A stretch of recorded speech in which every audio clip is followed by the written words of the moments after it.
Welcome back to Decision Made. We're live on Freeview Channel 8, Sky 117 and Virgin 159, and we're here until 10.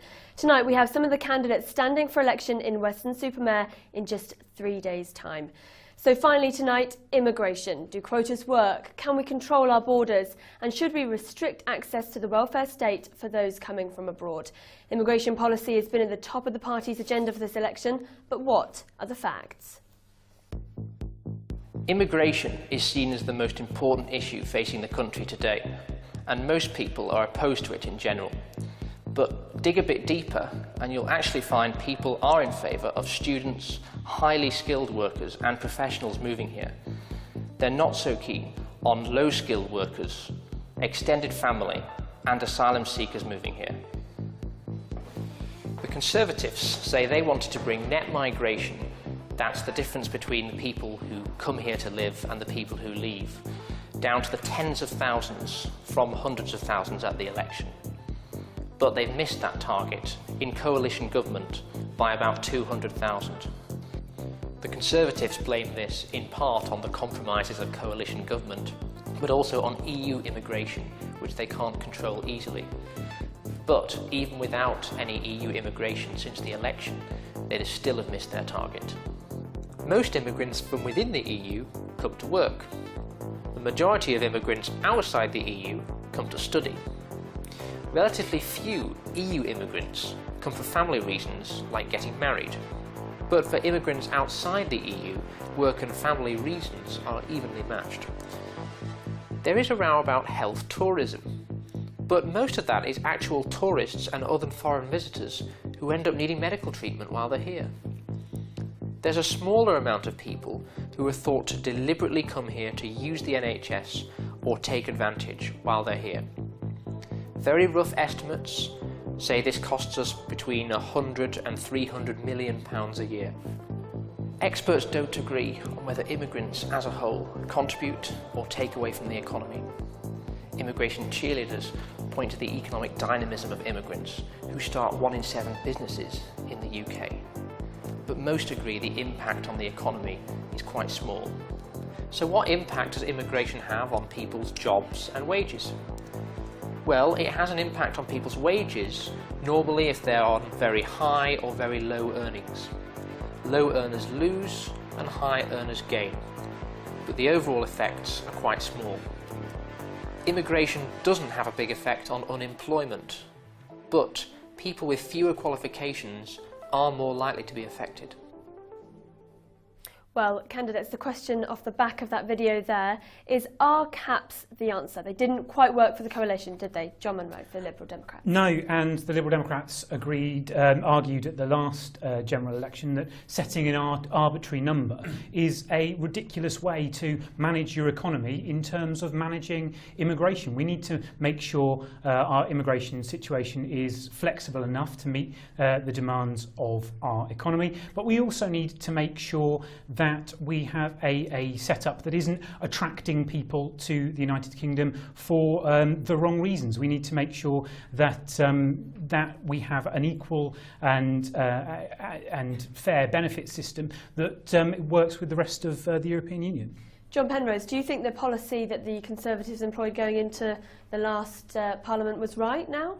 Yes, it's just not, we haven't done it yet. We're partway through, but we have not completed the job and we have still a long way to go. It just shows how large a mountain we had to climb and that we have done all sorts of things. We have closed down a load of bogus education colleges. We have tightened up our borders dramatically, particularly for people who are unskilled from outside the EU.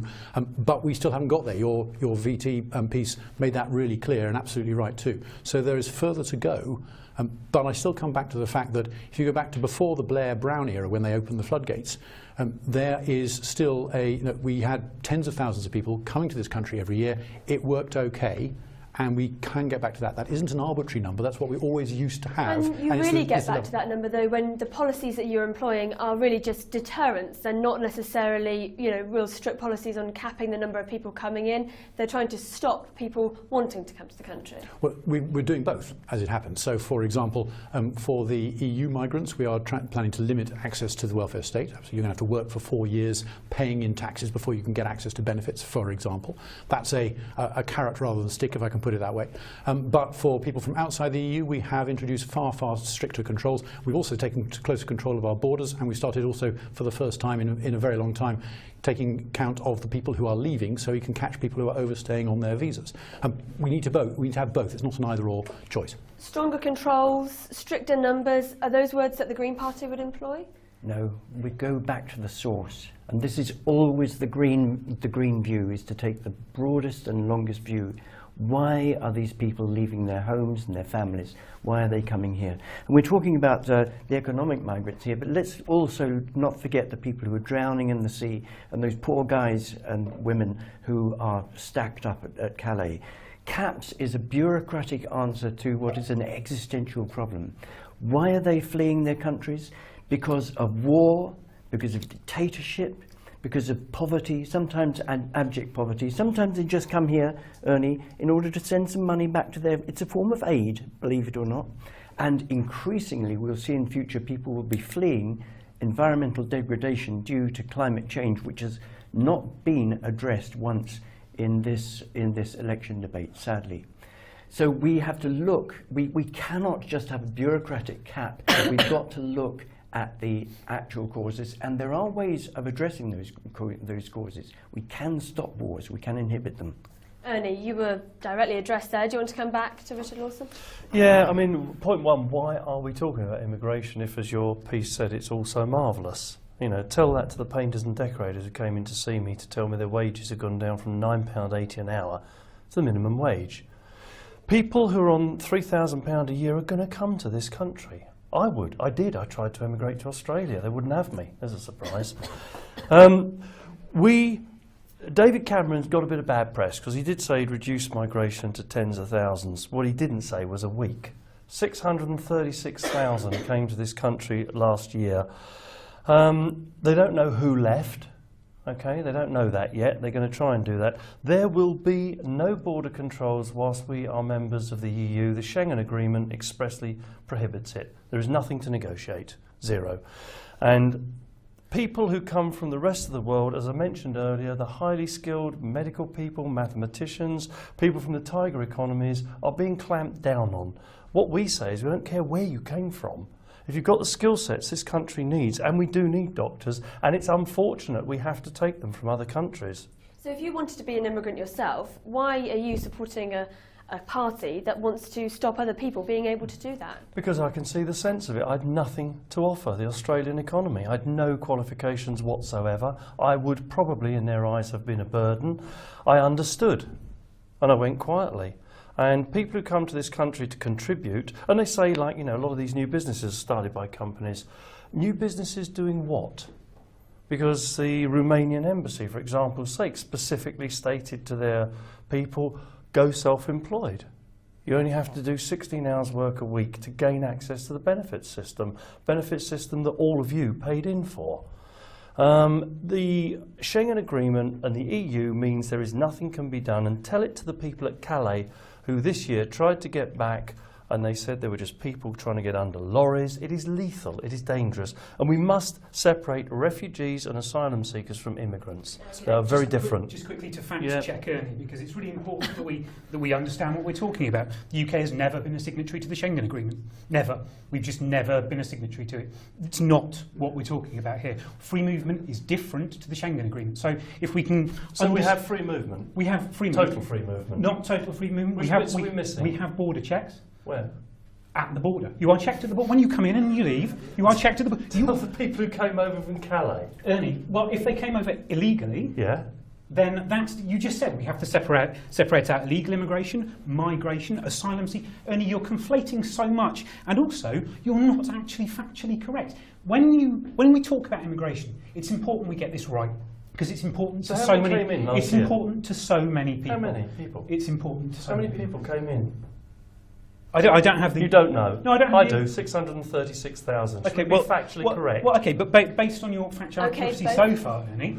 We've got someone coming in on Twitter. I don't know. He said, Robert says, perhaps rather than blaming the immigrants, look at the unscrupulous business owners who reduced the wages. Tim Taylor, do you want to pick up on that point?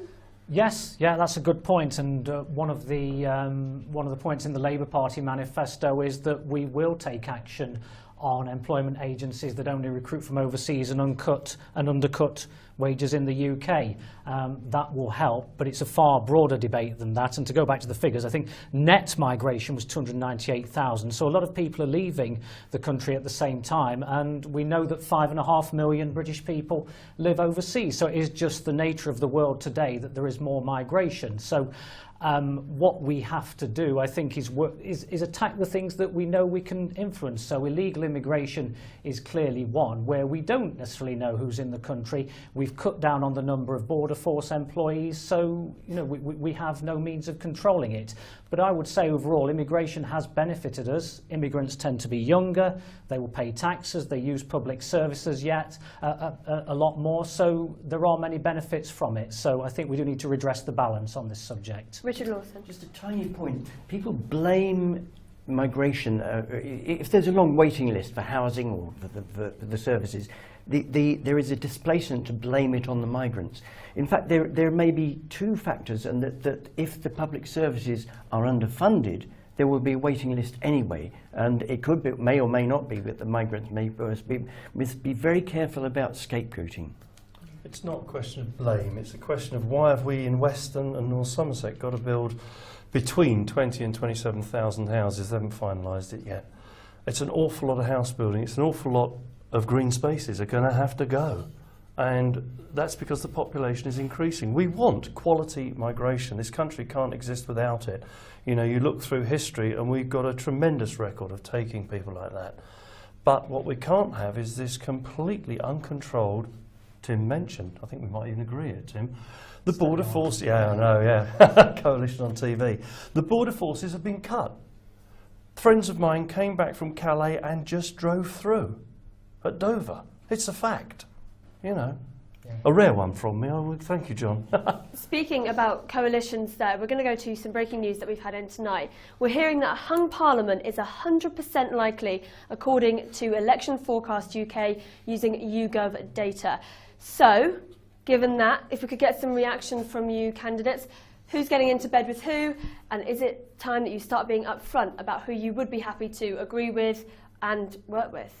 Let's start with you, Richard Lawson. Hung parliament, get used to it. That's what everyone else does. When they have a democratic electoral system, you don't have a single party state, you have a combination. Just get used to it. And it is crazy that the commentariat are going to spend the next 6 weeks wrangling about it. And I just want to say one other thing. We've had 3 weeks of the horrendous dangers of Labour SNP combination, but nothing whatsoever about the terrifying danger of a Conservative DUP combination. The DUP needs a good look at it.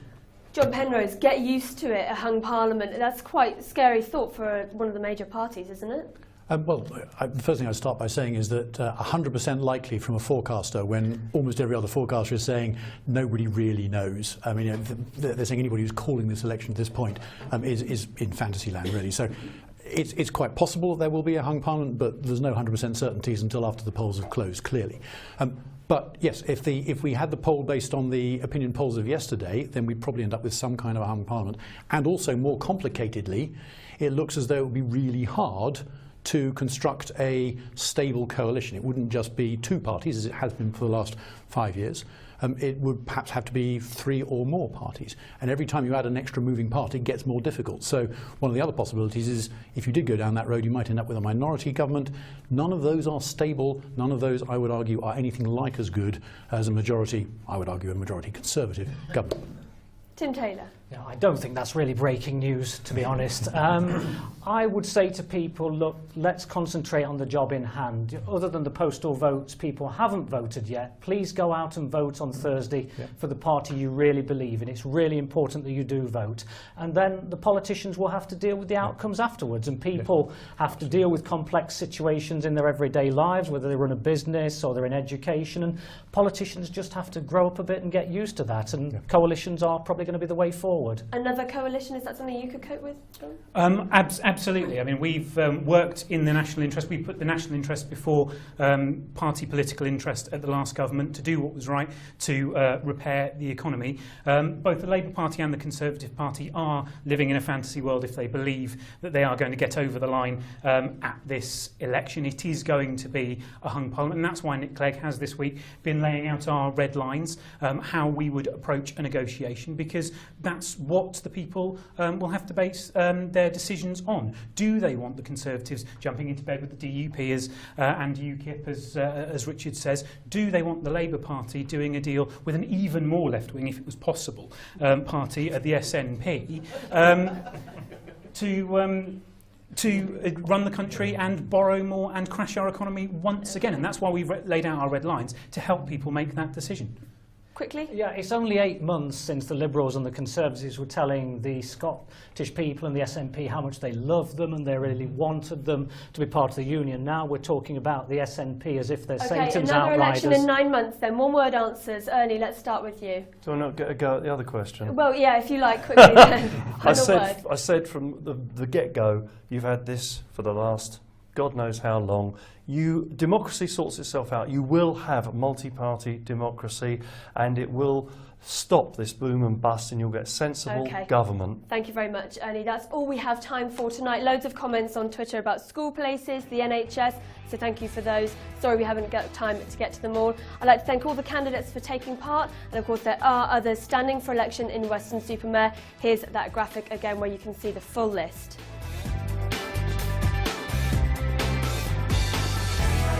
If you want to watch this debate again, you can from tomorrow morning on our website, madeinbristol.tv/player. There are just 3 days to go till the polls open. Whether or not your decision is made, we hope you found our 4 programmes interesting and useful. But from your City TV channel this Bank Holiday Monday, good night.